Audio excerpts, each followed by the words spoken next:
তো নমস্কার বন্ধুরা, কেমন আছেন সবাই? আশা করি আপনারা সবাই ভালো আছেন। আমিও খুব ভালো আছি। আপনাদের চ্যানেল আশা করি খুব ভালো চলছে। আপনাদের জন্য একটা প্রশ্ন নিয়ে এসেছি, সেটা হচ্ছে আমি আজকে আউটডোর শ্যুট করছি। আপনারা দেখে বলবেন যে আমার এই আউটডোর শ্যুট ভালো লাগছে আপনাদের, নাকি না ইনডোর শ্যুট মানে ঘরের ভেতরেতে যেটা শ্যুট করি আমি সেটা ভালো লাগছে। তো অবশ্যই কমেন্ট করে এটা জানাবেন আমাকে।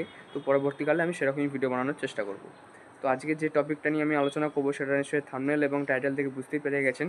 হ্যাঁ, আজকে ফেসবুকে কীভাবে যে কপিরাইট কন্টেন্ট রিমুভ করতে হয় বা কপিরাইট কন্টেন্ট কীভাবে খুঁজে বার করতে হয় সেটা আমি আপনাদেরকে দেখাবো। তো কথা না বাড়িয়ে স্ক্রিন রেকর্ডিংটা অন করছি, আপনারা দেখতে থাকুন। অনেকেই আমাকে বলছিলেন যে দাদাভাই আমি কিন্তু ফেসবুকেতে কপিরাইট এসেছে সেটাও আমি বুঝতে পারছি না, এবং কপিরাইট কন্টেন্ট কোথায় আছে সেটাও আমি খুঁজে পাচ্ছি না। তো দেখিয়ে দিলে ভালো হয়।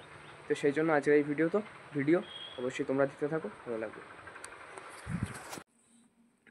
তো এখন কিন্তু আপনারা দেখতে পাচ্ছেন যে আমার ফোনের স্ক্রিন রেকর্ডিংটা কিন্তু অন হয়ে গেছে। তো এবার যেটা করতে হবে আমি তো আপনাদেরকে দেখিয়ে দিচ্ছি। তো আপনারা যাবেন ফেসবুক অ্যাপের মধ্যে গিয়ে আপনাদের পেজের মধ্যে হতে পারে প্রবলেমটা, বা আপনাদের প্রোফাইলের ভেতরে তো প্রবলেমটা হতে পারে। তো আপনারা কি করবেন, যেখানেতে আপনাদের প্রবলেমটা হচ্ছে বা যে পেজের মধ্যে আপনাদের প্রবলেমটা হয়েছে বা যে প্রোফাইলের মধ্যে আপনাদের প্রবলেমটা হয়েছে সেটা ওপেন করবেন। আমার প্রোফাইলের মধ্যে প্রবলেমটা হয়েছে বা আমি প্রোফাইলের মধ্যে কাজ করি, প্রোফাইলের মধ্যে ভিডিও আপলোড করি, তাই আমার প্রোফাইলের মধ্যে কিন্তু কপিরাইটটা এসেছে। তো আমি সিম্পলি এখানে ক্লিক করব, থ্রি লাইনে ক্লিক করব। দুটোর কিন্তু সেম প্রসেস, পেজেরও সেম প্রসেস এবং প্রোফাইলেরও কিন্তু সেম প্রসেস। খালি যেখানে করবেন সেখানে খালি সুইচ করে নিতে হবে বা কনভার্ট করে নিতে হবে। তো দেন তারপরে কী করতে হবে, আপনাদেরকে একটু নিচে আসবেন, নিচে আসার পরতে হেল্প অ্যান্ড সাপোর্টে ক্লিক করবার পরে কিন্তু এখানেতে আসবেন সাপোর্ট ইনবক্স আছে, সাপোর্ট ইনবক্সে ক্লিক করবেন। সাপোর্ট ইনবক্সে ক্লিক করবার পর কিন্তু দুটো অপশান পাবেন, একটা হচ্ছে রিপোর্ট অ্যাবাউট আদার্স আর একটা হচ্ছে ইয়োর অ্যালার্টস। কপিরাইট চেক করতে গেলে কিন্তু আপনাকে ইয়োর অ্যালার্টসে ক্লিক করতে হবে। ইয়োর অ্যালার্টসে ক্লিক করবার পরে কিন্তু আপনারা দেখতে পাবেন যে আমার কিন্তু নভেম্বরের 14 তারিখ 2024 একটা কেস কিন্তু ওপেন আছে, কপিরাইট কেস ওপেন আছে। ঠিক আছে, দেখতে পাচ্ছেন এখানে তো ওপেন বলে লেখা আছে, এই যে দেখতে পাচ্ছেন এখানে দেখতে পাবেন হয়তো ওপেন বলে লেখাটা আছে, এখানে তো ওপেন বলে লেখাটা আছে। এখানে দেখতে পাচ্ছেন your video has new copyright update to review. ঠিক আছে, নভেম্বরের 14 তারিখে কপিরাইটটা পড়েছে। তো এটাকে আমাকে কিভাবে ক্লোজ করতে হবে, এটা কিন্তু খুবই বাজে ব্যাপার। এটা যদি দীর্ঘদিন ধরে ওপেন থাকে তাহলে কিন্তু আপনার চ্যানেলে কিন্তু ডিমনিটাইজ করে দেবে। আপনার যে পেজ আছে বা প্রোফাইল আছে সেখান থেকে কিন্তু আপনি আর আর্নিং করতে পারবেন না। তো সেটাকে ক্লোজ করবার জন্য কিন্তু অনেকগুলো অপশান আছে, তো আমি সেগুলো আপনাদেরকে দেখিয়ে দিচ্ছি। তো সিম্পলি আপনারা কী করবেন, এখানেতে ক্লিক করবেন। ক্লিক করবার পরে কিন্তু আপনাদেরকে এখানেতে কেস নাম্বার দেখাবে বা কপিরাইটের যে কেস নাম্বার এই যে দেখতে পাচ্ছেন, এটা হচ্ছে আমার কপিরাইটের কেস নাম্বার। ঠিক আছে, এখানটা আমার ভিডিওটা দেখাবে। আমি এখন প্লে করছি না, নাহলে আমার ইউটিউবে তো আমার কপিরাইট চলে আসবে। হ্যাঁ, দেখতে পাচ্ছেন because of A copyright match. ঠিক আছে, তো এখানে এসছে। সিম্পলি আপনারা কী করবেন, সি ডিটেলসে ক্লিক করবেন। সি ডিটেলসে ক্লিক করার পরে কিন্তু এখানে দেখাবে যে কতটা কী সের জন্য আপনার কপিরাইটটা এসেছে, কত সেকেন্ড বা কত সেকেন্ডের কন্টেন্ট ইউজ করেছেন সেটার জন্য আপনার কপিরাইট এসেছে, সমস্ত কিছু মানে বলে দেবে। তো দেন তারপরেতে কিন্তু কন্টিনিউতে ক্লিক করবেন।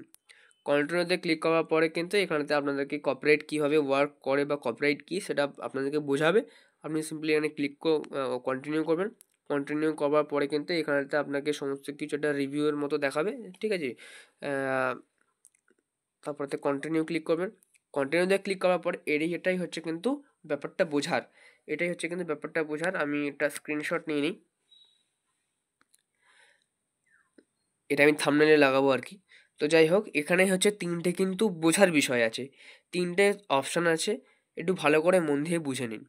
অ্যাকসেপ্ট চেঞ্জ তখনই আপনারা করতে পারবেন যখন আপনাদের মনে হবে যে আমার ভিডিওটা নিজের, কিন্তু যে গানটা আমি লাগিয়েছি সেটা কিন্তু অন্যের, বা গান আমার, ভিডিওটা অন্যজনের।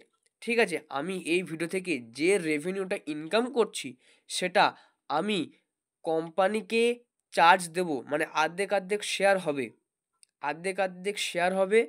হ্যাঁ, যার ভিডিও নিয়েছি বা যার গান নিয়েছি অর্ধেক রেভিনিউ শেয়ার হবে শুধুমাত্র তখনই কিন্তু অ্যাকসেপ্ট চেঞ্জ করতে হবে। অ্যাকসেপ্ট চেঞ্জ করলে আপনি সেই ভিডিও থেকে যা ইনকাম করেছেন সেটা কোম্পানি অর্ধেকটা পাবে, আপনি অর্ধেকটা পাবেন। ঠিক আছে?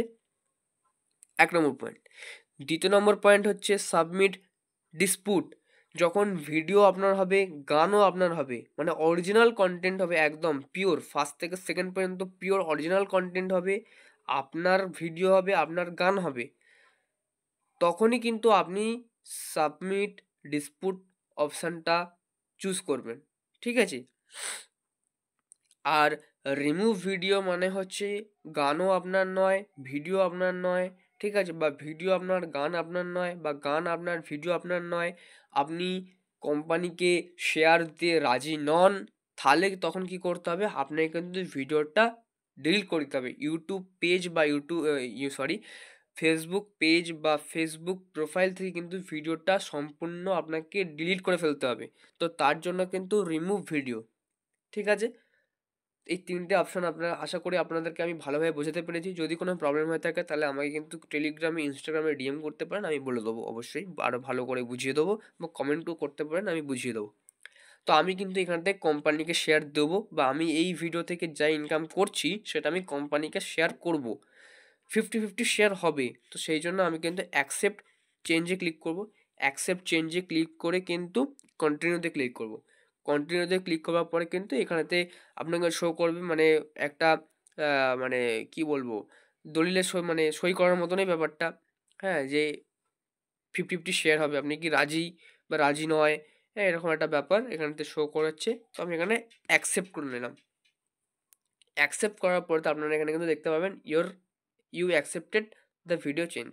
ঠিক আছে? এখানে কিন্তু আমার সমস্ত কিছু হয়ে গেছে। আমি ক্লোজ করবো এটা। ক্লোজ করার পরে তো আমি যখন এটা ব্যাকে যাব,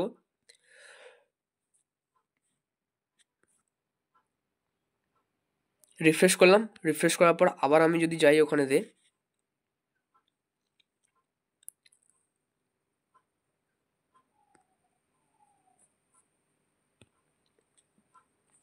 তাহলে কিন্তু দেখতে পাচ্ছ এখানে কিন্তু আমার এটা ক্লোজ হয়ে গেল, ক্লোজ।